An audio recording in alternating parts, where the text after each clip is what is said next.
भूखों को खाना खिलाने के सिलसिले में खुदा का कोई ऐसा कानून नहीं है जो भूखों का धर्म देखे, ज़ात देखे, नस्ल देखे, रंग देखे। भूखा भूखा होता है, भूखे का कोई मज़हब नहीं होता है। इस तरीके का जो कॉन्सेप्ट है, मैं समझता हूँ कि इंसानियत जब बिगड़ी और इंसानियत को सबसे पहले इतना अच्छा कॉन्सेप्ट देने वाला मज़हब इस्लाम है, जिसने औरतों के हुकूक़ के हवाले से इतना अच्छा मैसेज दिया। प्रोफेट मोहम्मद सल्लल्लाहु अलैहि वसल्लम की ये तालीम है कि कुत्ते को पानी पिलाने पे भी सवाब मिलता है। ये नहीं कि सिर्फ ये अच्छा अमल है, बल्कि इस पे अल्लाह और रसूल की तरफ से पुण्य मिलता है। अब बताइए कि फ़िरौन जैसे शख्स से मुलाकात करने के लिए मूसा को भेजा जा रहा है, जो खुदा होने का दावा कर रहा है, उससे मुलाकात करने के लिए भेजा जा रहा है, तो कहा जा रहा है कि आप उनसे नरम लहजे में बात करें। ये बहुत तल्ख़ हकीकत है कि रसूलुल्लाह सल्लल्लाहु अलैहि वसल्लम की बातों को न ये कि सिर्फ दुनिया ने नहीं माना, बल्कि मुसलमानों ने, जो रसूल का कलमा पढ़ने वाले थे, इन्होंने भी पूरे तौर पर नहीं माना।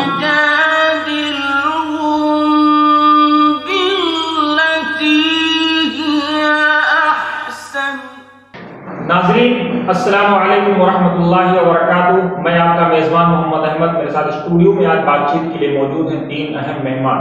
रज़ी अहमद मिसबाही साहब, साहब आपका इस्तकबाल है। डॉक्टर जीशान अहमद मिसबाही साहब, डॉक्टर साहब आपका इस्तकबाल है। बहुत शुक्रिया। मौलाना मुजीबुर रहमान अलीमी साहब, मौलाना साहब आपका भी इस्तकबाल है।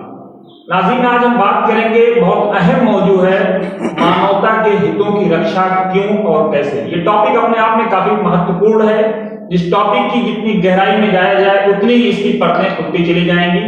डॉक्टर साहब, मानवता के हितों यानी इंसानियत के हुकूक, तहफ़्फ़ुज़ हुकूक इंसानी कितना इंपॉर्टेंट है, क्यों इतना इंपॉर्टेंट है और कैसे इसकी इंपॉर्टेंस को बनाया जा सकता है? देखिए, इंसानी अज़मत और इंसान की हिफाजत और इंसानी हुकूक की हिफाजत की जो बात है, आप सबसे पहले ये समझिए कि ये यूनिवर्सल ट्रुथ है।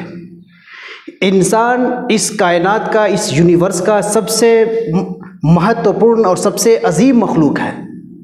अल्लाह ने कुरान में फरमाया कि लक़द ख़लक़नल इंसान फ़ी अहसन तक़वीम। इंसान का जो सांचा है, इंसान की जो बनावट है, वो सबसे अच्छी बनावट है। अल्लाह ताला ने दुनिया में बहुत सारी मखलूक बनाई, खुदा ने, परवरदिगार ने, लेकिन उसमें जो सबसे अजीम मखलूक है वो क्या है? इंसान है। एक दूसरे मकाम पे अल्लाह ने कहा कि हमने इस यूनिवर्स के अंदर जो कुछ पैदा किया, जो कुछ क्रिएट किया, ये सब कुछ इंसानों के लिए क्रिएट किया। तो न सिर्फ ये कि इंसान सबसे बड़ा मखलूक, सबसे बड़ा है, बल्कि ये पूरी कायनात इंसान के लिए बनी है। अब ये जन्नत की, स्वर्ग की मखलूक है इंसान। ऊपर से आई है नीचे, और ऊपर से जब नीचे आई है तो सिर्फ एक जोड़े आए हैं। बाकी जो पूरे इंसान हैं, गोरे, काले, अरबी, अजमी, अमेरिकन, अफ्रीकन, जितने इंसान हैं, सब एक ही जोड़े की औलाद है। कुरान ने इस बात पे बहुत इम्फेसाइज़ किया है, बहुत ज़ोर दिया है कि ऐ लोगों, हमने तुमको एक मर्द और एक औरत से बनाया है। अल्लाह के रसूल प्रोफेट मोहम्मद सल्लल्लाहु अलैहि वसल्लम का जो लास्ट सरमन था, जो आखिरी खुतबा था मक्का में, तो अपने आखिरी खुतबा में आपने कहा था, ऐ इंसानों, तुम्हारा परवरदिगार एक है, तुम्हारा बाप एक है, तुम सब आदम की औलाद हो और आदम मिट्टी से बने हैं। इसमें दो मैसेज दिया, वो ये कि सारे इंसान बराबर हैं, सारे इंसान बराबर हैं, चूँकि सब भाई हैं, एक बाप के बेटे हैं, सबका ख़ानदान, नसब, रिश्ता सबका एक है। जितनी बिरादरियां हैं, सबकी एक बिरादरी हो, क्या इंसानी बिरादरी, चूँकि आदमी बिरादरी, चूँकि सबके बाप आदम है।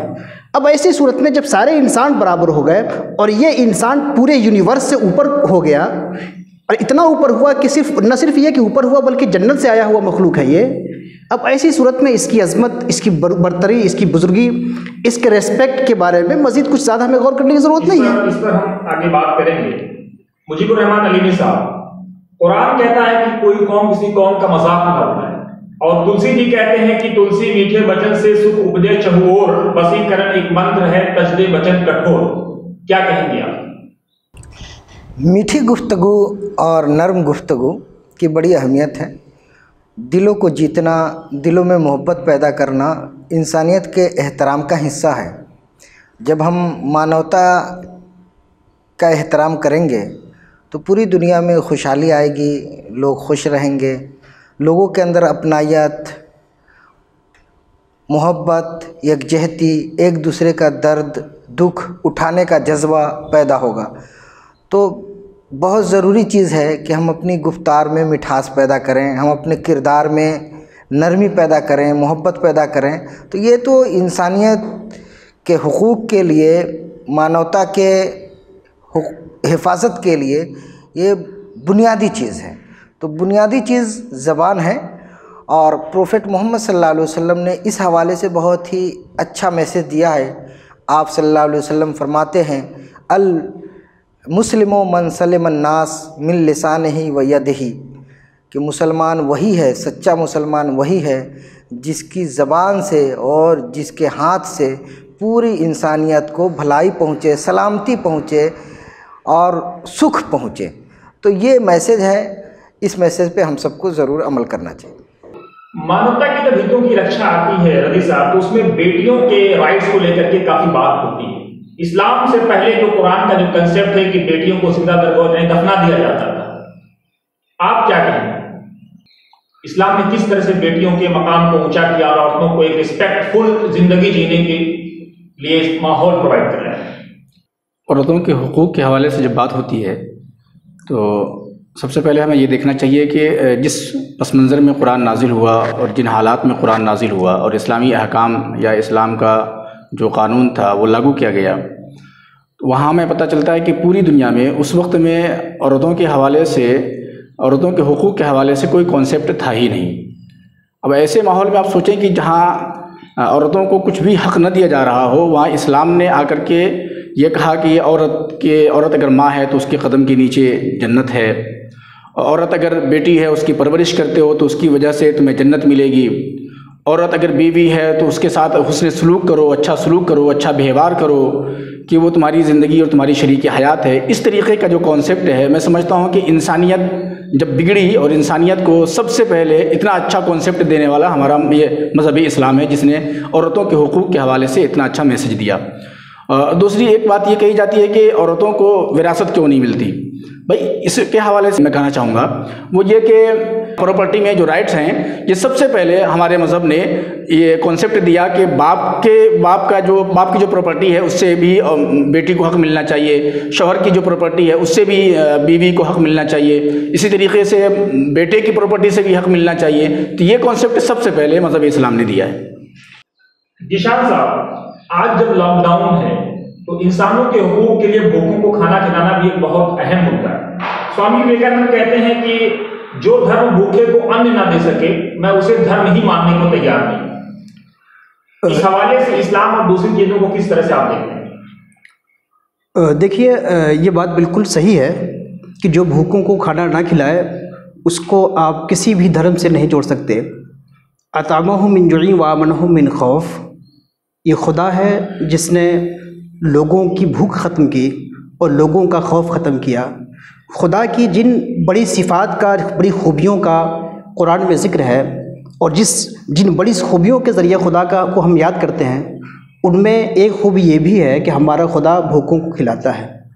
और पैगंबर ने कहा कि तुम अल्लाह की जो सिफ़ात हैं, अल्लाह की जो खूबियाँ हैं, अल्लाह की जो नेचर है, उससे अपने अंदर उस नेचर पैदा करो, उसी की सिफ़ात पैदा करो। तखल्लक़ू बिअख़लाक़िल्लाह, अल्लाह के अखलाक पैदा करो।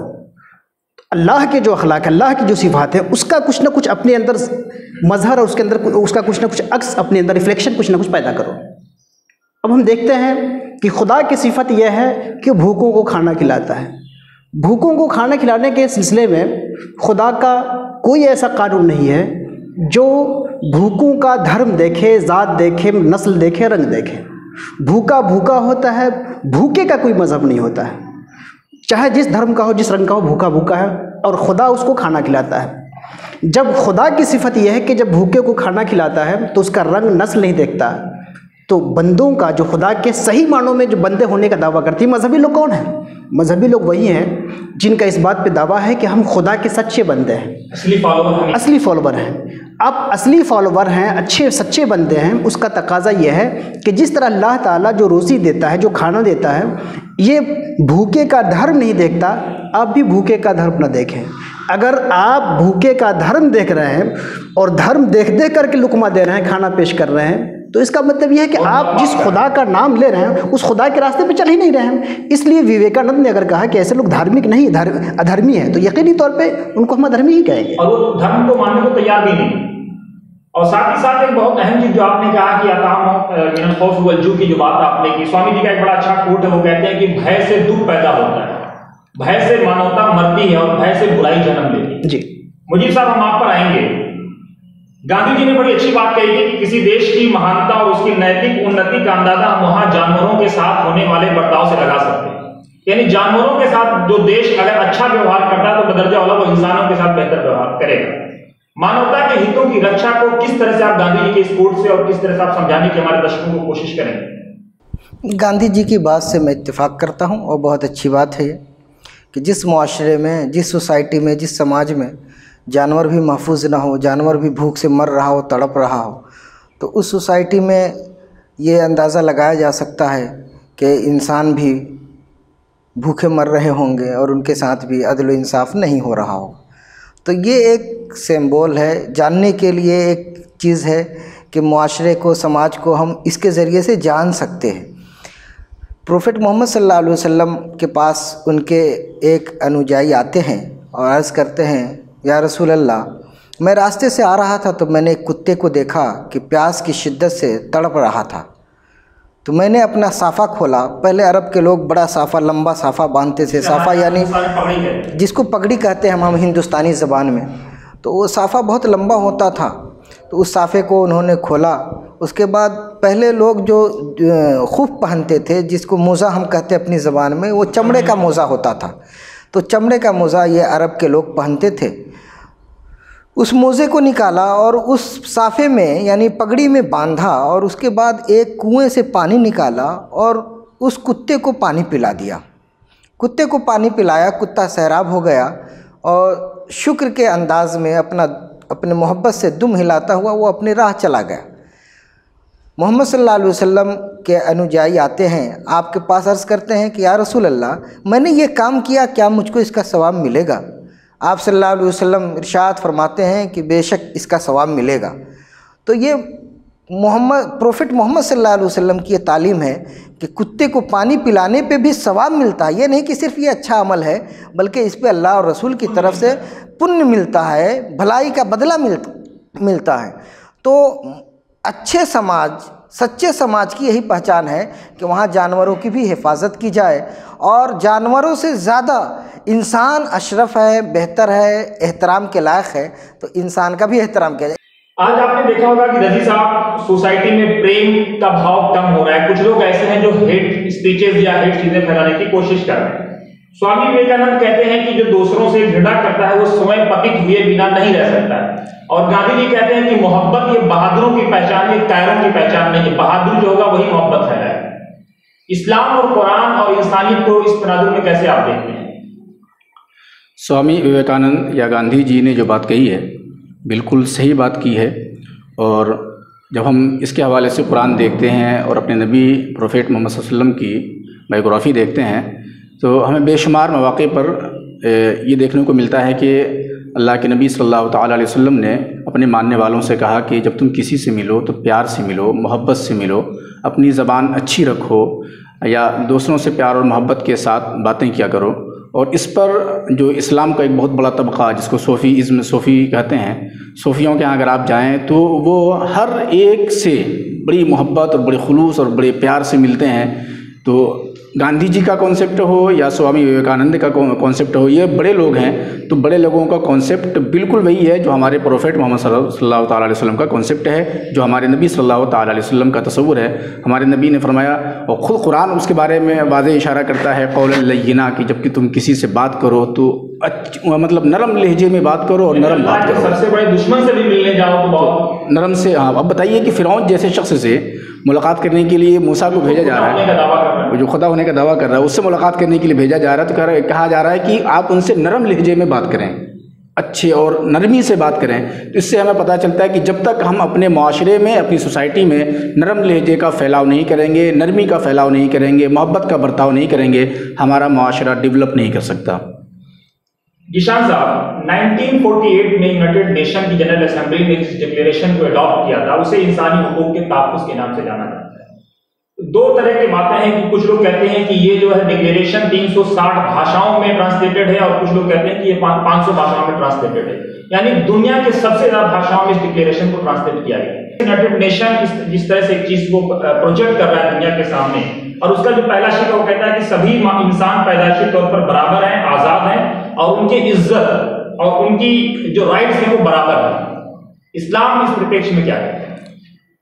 देखिए, जो इंसानों की बराबरी का जो तस्वूर है और इंसान की अजमत का, इंसान की बड़ाई का जो तस्वूर है, जैसे मैंने कहा कि ये तो एक यूनिवर्सल ट्रूथ है, सच्चाई है, इसके लिए किसी दलील की ज़रूरत ही नहीं है। लेकिन हुआ ये कि जैसे अल्लाह ने फरमाया कि हमने इंसान को हसन तक़वीम फरमाया, सबसे बेहतर बनाया उसको, लक़द कररमना बनी आदम, हमने सारे इंसानों को इज़्ज़त वाला बनाया। लेकिन इसके साथ ये भी है कि अल्लाह ने इस इंसान को एक आजमाइश में रखा है और उस आजमाइश के लिए इंसान के अंदर एक नफ्स है जिसमें लालच है, ख्वाहिश है, दूसरे का हक मारने का एक चाहत है। तो इंसान के अंदर नफ्स है जो बुराई की तरफ बढ़ता है और अल्लाह की तरफ से हुक्म है कि तुमको बुराई नहीं करना है। इसी में नफ्स का और इंसान का इम्तिहान है और इसी इम्तिहान में आदमी खुदा की बात को छोड़ करके जब अपनी नफ्स का ग़ुलाम बन जाता है, अपने स्वार्थ का जब ग़ुलाम बन जाता है, तो वो फिर दूसरों का हक मारना शुरू करता है और दूसरों का हक मारता रहा। इस बात को, इंसानी अज़मत की सच्चाई, इंसानी बड़प्पन की सच्चाई को हज़रत आदम से लेके प्रोफेट मोहम्मद तक सारे पैगंबर इस बात की दावत देते रहे। हर इंसान के अंदर जो कॉमन सेंस है, अक्ल है, ये अक्ल बताती है कि इंसान बहुत बड़ा है। तो ये सब कुछ होता रहा, लेकिन इसके बावजूद इंसान उन हदों को, चूँकि हम जब दूसरे का हक मारते हैं, दूसरे को जुल्म करते हैं, दूसरे को कत्ल करते हैं, दूसरे के माल पे चोरी करते हैं, दूसरे के मुल्क पे कब्जा करते हैं, तो एक हमें अंदर से एक स्वार्थ मिलता है, नफ्स मोटा होता है। तो इसकी वजह से जुल्म इंसान करता रहा और इंसानी कदरों को, इंसानी हुकूक की हमेशा को बर्बाद करता रहा। प्रोफेट मोहम्मद सल्लल्लाहु अलैहि वसल्लम ने 1450 साल पहले इंसानी हुकूक के बारे में जिस बात को बहुत ज़ोर देकर कहा, आपने कहा कि अल्लाह के रसूल की हदीस है कि अन्नासु सवासियतुन का असनानिल मुश्ते, सारे इंसान कंघी के जो दाने होते हैं, कंघी की जो लड़ियाँ होती हैं, तो कंघी के दानों की तरह सब इंसान बराबर है। सारे इंसानों में जितने भेदभाव थे सबको इस्लाम ने, कुरान ने, प्रोफेट ने बहुत सख्ती के साथ उसको ख़त्म किया कि हम इसको ख़त्म करते हैं। प्रोफेट ने ये भी कहा कि इस तरह की जाहिलियत की बातों को आज मैं अपने कदमों के नीचे रौंद रहा हूँ। लेकिन कुरान ने ये बात कही, रसूल ने ये बात कही, इसके बावजूद ये बहुत तल्ख़ हकीकत है कि रसूलुल्लाह सल्लल्लाहु अलैहि वसल्लम की बातों को न ये कि सिर्फ दुनिया ने नहीं माना, बल्कि मुसलमानों ने, जो रसूल का कलमा पढ़ने वाले थे, इन्होंने भी पूरे तौर पर नहीं माना, पूरे तौर पे इन्होंने भी उसको फॉलो नहीं किया। और रसूलुल्लाह सल्लल्लाहु अलैहि वसल्लम के जानने के फ़ौरन बाद, कुछ ही सालों बाद, 30-40 साल भी नहीं गुजरा कि फिर यही मुसलमान ख़ानदानों की जंग में, अरबी अजमी की जंग में मुब्तला हो गए, आज भी मुब्तला हैं। तो रसूलुल्लाह ने जिस नर्क से उनको दुनिया में निकाला था, मुसलमान खुद उस नर्क में चले गए और पूरी दुनिया तो उस नर्क में थी ही। अगर 1948 में यूनाइटेड नेशंस की तरफ से एक बात कही जा रही है, ह्यूमन राइट और ह्यूमन इक्वलिटी की जो बात की गई, ह्यूमन राइट्स पे जो एक प्रपोजल आया, उस पर पूरी दुनिया में सब लोगों ने माना, ज़बानी तौर पे माना। जिस तरह प्रोफेट की बातों को ज़बानी तौर पे माना, ज़रूरत इस बात की है कि हम सीने खोल करके, अपने सीना खोल करके इसको पूरे दिलो दिमाग से माने और इंसानों में किसी तरह का भेदभाव ना करें। मुझे ऐसा लगता है कि प्रोफेट ने जिस कॉन्सेप्ट पे इम्फेसाइज किया था 1948 और उसके बाद दुनिया अब धीरे धीरे उसकी तरफ तेजी से बढ़ रही है। ये वजह कि शायद अमेरिका जैसे मुल्क में, अभी शिकागो एयरपोर्ट में हमने एक पोस्टर देखा सोशल मीडिया के माध्यम से कि वहां पर लिखा हुआ है कि प्रॉफेट मोहम्मद ने कहा कि बार बार हाथ धोइए, जिस जगह है अगर वहां बीमारी है तो वहां से मत निकलिए, अगर बीमारी तो बाहर वाली जगह पे है तो उस जगह पे मत आइए। तो बहरहाल आज कहीं ना कहीं दुनिया उस चीज को अडॉप्ट कर रही है और ह्यूमन वैल्यूज की तरफ बढ़ रही है। मुझे साहब, मेरा कंक्लूडिंग रिमार्क आपसे ये है कि कबीर कहते हैं कि कबीरा खड़ा बाजार में सबकी मांगे खैर, ना काहू से दुश्मनी ना काहू से बैर। प्रॉफेट मोहम्मद कहते हैं कि सल्लल्लाहु अलैहि वसल्लम की इरहमु मन फिल अर्द यरहमकुम मन फिस समा। क्या कहेंगे? बहुत अच्छी बात है। जो रुए ज़मीन पे रहने वाले, ज़मीन पे बसने वालों के साथ भलाई नहीं करता है, वो सही मानों में मानो नहीं दानो है। तो सबसे पहले हमको आसपास पड़ोसियों के हुकूक़ हैं, मुल्क वालों के हुकूक़ हैं, जो भी इंसान है उसका एहतराम है। तो इन चीज़ों का अगर हम अपनी ज़िंदगी में इनको अप्लाई नहीं करते हैं, उनके हुकूक़ की रियायत नहीं करते हैं, तो हम मानव नहीं दानव हैं, हम इंसान नहीं, इंसान के लिबास में शैतान हैं। और इससे हमको निकलना चाहिए। निकलने के लिए फ़ौरन आज ही कमर बस्ता हो जाना चाहिए। स्वामी विवेकानंद साहब ने लिखा था कि अपना जीवन जो है वो लेने के लिए नहीं बल्कि देने के लिए।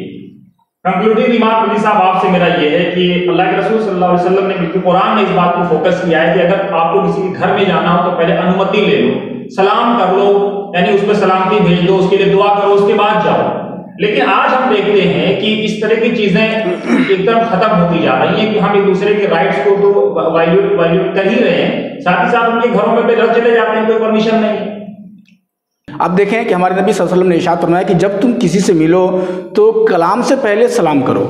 मतलब कलाम, जो बातचीत की शुरुआत आप करने जा रहे हैं या बातचीत की इजाज़त लेना चाह रहे हैं, तो हमारे प्रोफेट कहते हैं कि पहले उस पर सलामती भेज दो, उसको उस पर पीस भेज दो, उसके लिए अमन का पैगाम भेज दो, उसके बाद अपनी बात की शुरुआत करो ताकि आप दोनों के दरमियान मोहब्बत बरकरार रहे। तो ये एक बहुत बड़ी चीज़ थी जिसका कहीं ना कहीं से हमारे यहाँ उल्लंघन हुआ है, और जो हमारे माशरे से, बल्कि इस्लामी इंसानी माशरे से ये चीज़ें धीरे धीरे ख़त्म होती जा रही हैं। तो आज हम सब की जिम्मेदारी है कि सलाम के तई या जो इंसानियत के लिए अमन का पैगाम है कि बात करने से पहले हम एक दूसरे को मोहब्बत के साथ हाउ, हेलो या जो भी कुछ कर सकते हैं वो आप करें, ताकि इससे इंसानियत का मैसेज जाए। बहुत बहुत शुक्रिया दोस्तों। जब आप कुरान पढ़ेंगे तो आप ये पाएंगे कि अल्लाह रब्बुल आलमीन हो या अल्लाह के नबी सल्लल्लाहु अलैहि वसल्लम हो, आपने इस बात पे एम्फसाइज किया है कि अक्सर जो चीजें वो मानवता के लिए हैं, मानवता के हितों की रक्षा के लिए, इंसानी राइट्स को रिजर्व करने के लिए हैं। तो बहुत सारी चीजें ऐसी हैं, कहीं ना कहीं मिसअंडरस्टैंडिंग हुई है, इसलिए शायद हम और आप एक दूसरे से दूर भी हुई हैं। आप अपने मेजबान मोहम्मद अहमद और हमारे तीनों मेहमान रदी साहब, जिशान साहब और मुजीब साहब को दीजिए इजाजत। अपना खूब रखिए ख्याल। मेरा पैगाम मोहब्बत है जहां तक।